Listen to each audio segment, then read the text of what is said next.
नमस्कार. माझे नाव चेतन स्वप्नील पेडणेकर. माझे वय वर्ष 13. मी कोल्हापुरात राहतो. मी अनुराधा राजा दीक्षित यांनी आयोजित केलेल्या मनाचे श्लोक स्पर्धेत भाग घेतलाय. मला 8वा श्लोक खूप आवडलाय. तो मी सादर करून दाखवणार आहे.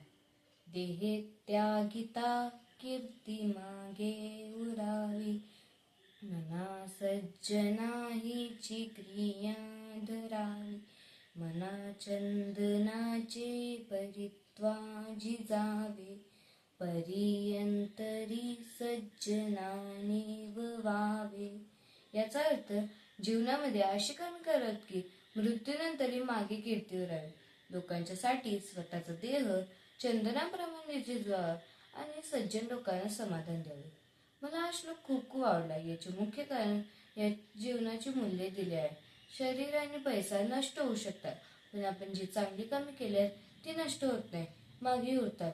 हा श्लोक स्वार्थापेक्षा परोपकार्याने अर्थपूर्ण जगण्यास संदेश देतो.